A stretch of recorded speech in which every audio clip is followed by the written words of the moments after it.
Chennai shopping mall Aadi blockbuster KG sale. KG చీరల ప్రారంభ ధర కేవలం 150 రూపాయలు మాత్రమే. కొన్ని ప్రత్యేక చీరలపై రెండవ చీర కేవలం 9 రూపాయలకే సొంతం చేసుకోండి. గల్ఫ్ ప్రాంతంలో ఉద్రిక్తతలు అంతకంతకు పెరుగుతున్నాయి. తాజాగా ఎర్ర సముద్రంలో 2 సౌదీ అరేబియా ఆయిల్ ట్యాంకర్లపై ఇరాన్ మద్దతు ఉన్న హూతీ రెబెల్స్ దాడులకు పాల్పడ్డారు.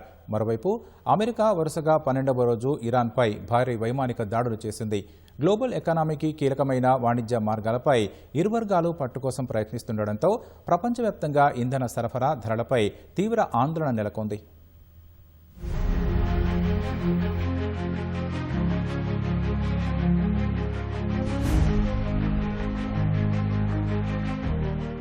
అమెరికా ఇరాను మధ్య జరుగుతున్న యుద్ధం ఎర్ర సముద్రానికి కూడా పాకింది.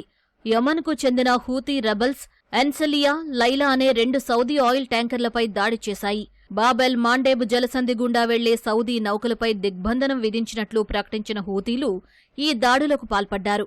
ఎన్సలియా నౌకపై గుర్తు తెలియని ప్రొజెక్టైల్ దాడి చేయడంతో మంటలు చెలరేగాయని, అయితే ప్రాణనష్టం జరగలేదని సౌదీ వర్గాలు బ్రిటన్కు చెందిన మారిటైమ్ ట్రేడ్ ఆపరేషన్స్ సెంటర్ ధృవీకరించాయి.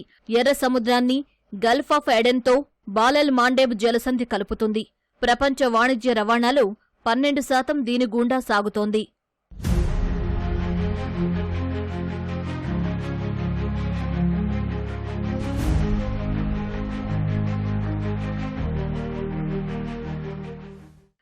మరోవైపు అమెరికా బలగాలు ఇరాన్పై దాడులను మరింత ఉధృతం చేశాయి.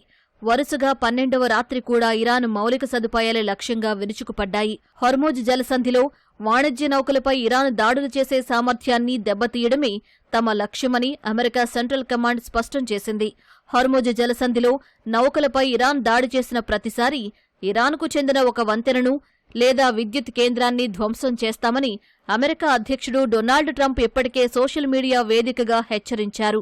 ఈ యుద్ధం వల్ల అగ్రరాజ్యానికి భారీగానే ఖర్చవుతోంది. ఇప్పటివరకు యుద్ధం కోసం $37.5 బిలియన్ ఖర్చు చేసినట్లు అమెరికా రక్షణ మంత్రి పీట్ హెగ్సెత్ సెనేట్ విచారణలో వెల్లడించారు. తాజా దాడులతో అహ్వాజ్, రమ్షీర్, అండిమెష్క్ తదితర ప్రాంతాలపై అమెరికా క్షిపణులు విరుచుకుపడగా ఇరాక్ సరిహద్దులోని షలాన్చే పట్టణంలో 2 మృతి చెందారు. దౌత్యపరమైన చర్చలకు అవకాశాలు ఉన్నాయని పాకిస్తాన్, తుర్కియే లాంటి దేశాలు ప్రయత్నిస్తున్నప్పటికీ ఇరాన్ చర్చల పట్ల సీరియస్గా లేదని అమెరికా విదేశాంగ మంత్రి మార్కో రూబియో పెదవి విరిచారు. ఇరాన్ భారీ మూల్యం చెల్లించుకోక తప్పదని హెచ్చరించారు. ఇరు దేశాలు వెనక్కి తగ్గకపోవడంతో వాణిజ్య మార్గాలు మూతపడి ప్రపంచవ్యాప్తంగా పెను ఆర్థిక సంక్షోభం వచ్చే అవకాశం ఉందని విశ్లేషకులు ఆందోళన వ్యక్తం చేస్తున్నారు.